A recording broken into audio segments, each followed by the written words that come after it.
దగ్గరికి వెళ్తే ప్రతి రోజు కూడా రాష్ట్రంలో ఉన్న హిందువులు బాధపడి మదనపడి మనోవేదన చెందినటువంటి పరిస్థితే మనం చూస్తాము. ఎందుకంటే ఇందాక జ్యోత్స్న గారు చెప్పారు, ఆ సుబ్రహ్మణ్యేశ్వర స్వామి దగ్గర టెంపుల్ దగ్గర 1000 సంవత్సరాల సుబ్రహ్మణ్యేశ్వర స్వామి టెంపుల్ ని కబ్జా చేసుకొని అక్కడ సిలువ పెడుతున్నారని తెలిసి, నేను అసలు పార్టీ పరంగా కూడా అప్పటికప్పుడు తెలిసి వెళ్తే, నా మెడలో మీరు చూడండి 365 days అమ్మవారు ఉంటది. అక్కడ ఉన్నటువంటి ఎస్ఐ లేడీ ఒకటి అమ్మవారి పైన ఇట్లా నా మెడ పైన బూటకాలతో పెట్టి మాట అన్నది, అది అందరి ముందు అన్నది. నన్ను ఇలా కింద పడేసి నా మెడ పైన ఇలా అమ్మవారి పైన బూటకాలు పెట్టి నొక్కుతూ, మీ దేవుడేంటి మీరెంత అని చెప్పని అన్నది. ఆమె వేరే మతానికి, క్రిస్టియన్ కి సంబంధించింది. అప్పుడు మా వాళ్ళందరూ తిరగబడి, ఆ రోజు నేను అన్నాను, ఇదేంటి ద్రౌపదికి జరిగిన అవమానం లాగా, ఏంటి అసలు ఏ రాష్ట్రంలో ఉన్నాం, ఏ దేశంలో ఉన్నాము అని. ఇదే అంతర్వేదికి సంబంధించి రథం దగ్ధమైనప్పుడు నా చీరలు చిరిగిపోయినాయి. ఇంకా అసలు చెప్తున్నాను కదా, మగ పోలీస్ ఇలా పట్టుకొని లాగుతుంటే మా జాకెట్లు చీరలు అలా చింపర్లు, ఎంతో మంది కార్యకర్తలు ఇలా నాకు టీటీడీ, ఇంకా చెప్పాలంటే టీటీడీ వాళ్ళు నా పైన కేసు పెట్టినప్పుడు, నడ్డా గారు వచ్చారని చెప్పిన ఎలక్షన్స్ కి ముందు నన్ను తిరుమల ఇన్ఛార్జ్ లాగా వేస్తే నేను అక్కడ ఉన్నప్పుడు, ఇదే ఈవో ధర్మారెడ్డి నా పైన కేసు ఎవడైతే పెట్టాడు, అప్పట్లో ఉన్నటువంటి ఈవో ధర్మారెడ్డి, నీ అంత చూస్తా అన్నాడు మీడియా వాళ్ళ ముందు. నువ్వేంటి మాట్లాడుతున్నావు, టీటీడీలో జరుగుతున్న దాని గురించి నువ్వేమైనా పెద్ద దిగొచ్చావు అనుకున్నావు, ఇలానే మాట నీ అంత చూస్తాను అని. నువ్వు చూసినా నేను స్వామివారి కోసం చచ్చినా పర్వాలేదని అన్నాను, అందరి ముందే అన్నాను. స్వామివారి మెయిన్ ఎంట్రన్స్ గేట్ ఏదైతే ఉంటుందో అక్కడ. ఇలాగా చెప్తే లెక్కలేనన్నే నాకే జరిగాయండి, నాలాంటి వాళ్ళు ఎంతో మందికి జరిగాయి. మేము చేసిన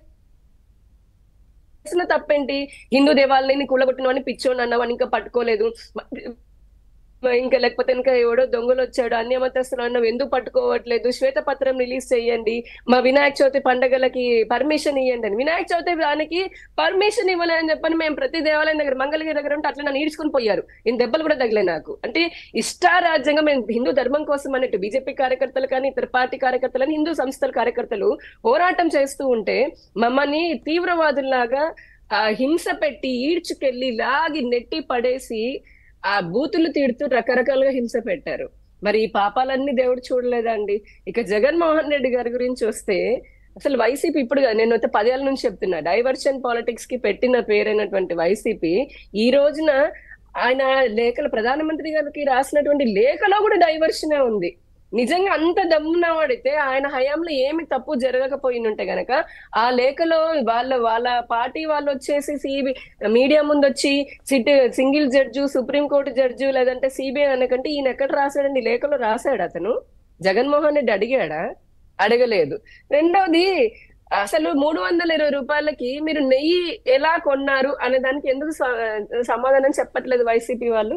అంత తక్కువకి స్వచ్ఛమైనటువంటి నెయ్యి ఎలా వస్తుందన్న దానికి సమాధానం చెప్పకుండా టీటీడీ బోర్డులో బీజేపీ వాళ్ళు ఉన్నారనో వేరే వాళ్ళు ఉన్నారనో అని అంటే, ఇది ఇప్పుడు కాదుగా, దశాబ్దాల నుంచి టీటీడీ బోర్డులు ఎప్పుడైతే కనుక ఇట్లా రాజకీయాలు ఏదంటే ఇతర మనుషులు ఎవరినైతే అంటే వ్యక్తులని పెడుతూ వస్తున్నారో, అంటే యామిని గారు ప్రతి ఒక్కరికి టెస్ట్ రిపోర్ట్లు అయితే చూపించారు కదా, దాంట్లో ఎవరున్నారో ఇప్పుడు ఈవో కావచ్చు, ధర్మారెడ్డి గారు కావచ్చు అప్పుడున్నప్పుడు, లేదంటే వైవి సుబ్బారెడ్డి, ఇట్లాంటి వాళ్ళే దానికి సంబంధించి రిపోర్ట్ చూసి సంతకాలు చేసి పంపిస్తారు కదా. చెప్తున్నాను, టీటీడీ బోర్డు అనేది, టీటీడీ బోర్డు విధి విధానాలని తయారు చేస్తుంది. ఇప్పుడు ఏ కంపెనీలో అయినా బోర్డు అంటే ఏం చేస్తుంది? ఇన్వెస్టర్స్ కానీ బోర్డు అని ఎవరైనా ఏం చేస్తారు?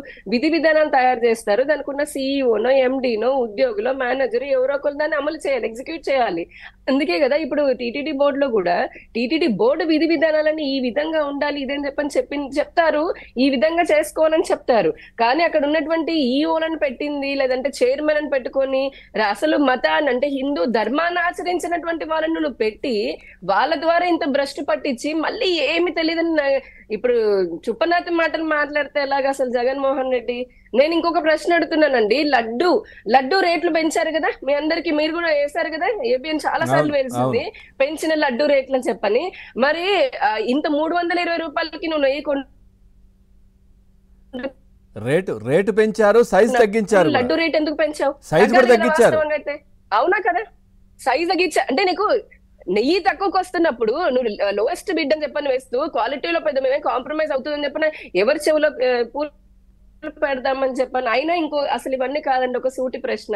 తిరుమల వెంకటేశ్వర స్వామికి భక్తుల రూపంలో, ముక్కుబడుల రూపంలో, కానుకల రూపంలో వచ్చే ఆదాయం గాని, ఆయనకున్నటువంటి ఆస్తులకు సంబంధించి వచ్చేటటువంటి వడ్డీల రూపంలో పోల్చుకుంటే గనుక తీసుకుంటే, ఏం స్వామి వారికి పెట్టేటటువంటి భక్తులు పెట్టే ప్రసాదాన్ని కూడా 1000-2000 పెట్టి నెయ్యి కొనలేరా? కొనలేని పరిస్థితిలో ఉందా? అసలు ఆ డబ్బంతా ఏమవుతుంది? మీరేమైనా గోశాలలు, ఇప్పుడు టీటీడీ ఆయన అంటాడు కదా, జగన్మోహన్ రెడ్డి గారు అంటున్నారు మా హయాంలో మేము ఇది పెట్టాము, లేదంటే వాళ్ళంటూ గోశాల పెట్టామనేసి. నువ్వు నిజంగా టీటీడీలో ఎన్ని గోశాలలు పెట్టావు? ఎన్ని గోవులు ఉన్నాయి అందులో? ఎన్ని గోవులు ఉన్నాయి అందులో?